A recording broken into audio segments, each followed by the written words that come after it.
নমস্কার। আনন্দীর ঘরকন্যায় আমি আনন্দী আবার চলে এলাম একটা নতুন এপিসোড নিয়ে। হ্যাঁ, অনেকদিন আমি এপিসোড নিয়ে আসছি না, কারণ আমাদের বাড়িতে একজন মারা গেছেন এবং তার জন্য আমাদের অসহ্য চলছে। তো আজকে আমাদের ঘাট কার্য ছিল, সেই ঘাট কাজ হয়ে যাওয়ার পর কালকে শ্রাদ্ধ। তো আমার বক্তব্য একটাই, যে যদি একটা মেয়ে বিয়ের পর গোত্রান্তরিত হয়ে যায়, আমাদের সকলেরই না একটা অধিকার বোধ আছে। সেই অধিকার বোধটা হচ্ছে আমার ধর্মের প্রতি হতে পারে, আমার নিজস্বতার প্রতি হতে পারে। সব কিছুই একটা লিমিট আছে। আমি নিজেকে লিমিটলেসভাবে দিয়ে দিতেও পারবো না, উইদিন লিমিটে আমাকে থাকতে হবে, সে যে কোনো কাজ। ঠিক আছে? তো আজকে যদি কেউ আমাকে বলে যে তোমার এই কাজটা এখন করতে নেই, এটা বলার একটা ধরন আছে যে ঠিক আছে, আই ক্যান অ্যাকসেপ্ট, এটা এখন করতে নেই। বাট যদি বলে যে তোমার বিয়ে হয়ে গেছে, তুমি করবে না বিকজ তুমি অন্য গোত্রভুক্ত, এটা অ্যাকসেপ্ট করতে আমি রাজি নই। আমি তখনই অন্য গোত্রভুক্ত হব, বা সেই গোত্রান্তরিত আমাকে যেই করুক, আমার বার্থের রাইটটা তো কেউ নিয়ে নেয়নি। এখন হাইকোর্টের অর্ডারও হয়ে গেছে যে মেয়েরা যদি চায় তাহলে তার বাবার টাইটেল, ইভেন যদি চায় তার মায়ের বাড়ির টাইটেলও ক্যারি করতে পারে। এটা হাইকোর্টের রায়েও বলছে। এখন নিন্দুকেরা অনেক কথাই বলবেন যে বিয়ে হয়ে গেলেও মডার্ন মেয়েরা তারা শ্বশুরবাড়ির টাইটেল ক্যারি করতে চায় না। না, শ্বশুরবাড়ির টাইটেল ক্যারি করতে চায় না, এই কথাটা বলা ভুল।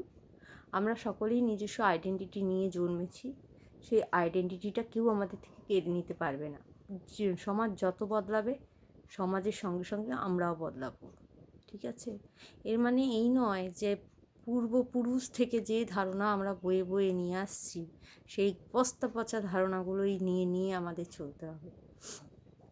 আমি বস্তা পচা ধারণাগুলো নিয়ে আমি চলতে পারবো কি পারবো না সেটা পরের বিষয়।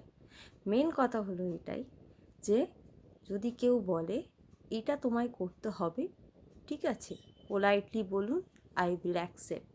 বাট আপনি যদি আমাকে অর্ডারিং টোনে বলেন যে তোমার এই গোত্র থেকে তুমি এই গোত্রান্তরিত হয়েছো and you have to follow it, ঠিক আছে, আমি যদি মনে করি আমি গোত্রান্তরিত হয়ে গেছি, পুরোপুরিভাবে গোত্রান্তরিত হয়ে গেছি, পুরোপুরিভাবে আমার হাতে সমস্ত মুঠোয় সমস্ত কিছু রয়েছে, ইন দ্যাট কেস আমি বলবো হ্যাঁ, I am the one of the person of that family.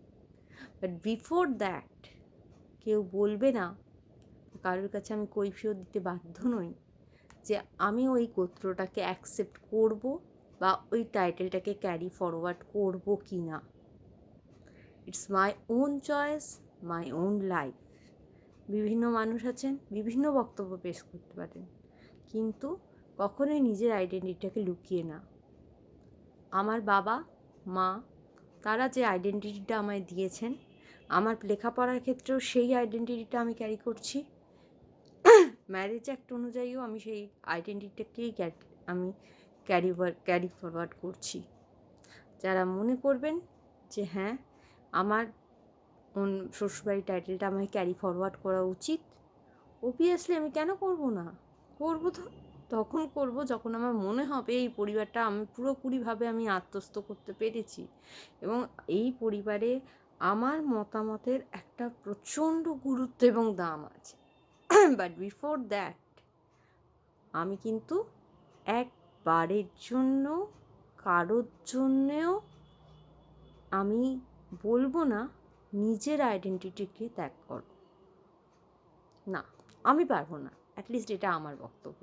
আর যে যা পারুক করুক, সেটা নিয়ে আমার দেখার দরকার নেই। বাট আমি পারবো না। যখন পুজোয় বসতে হবে তখন যদি ওদের আমার স্বামীর গোত্র দরকার হয়, অবভিয়াসলি আমি স্বামীর গোত্র বলবো।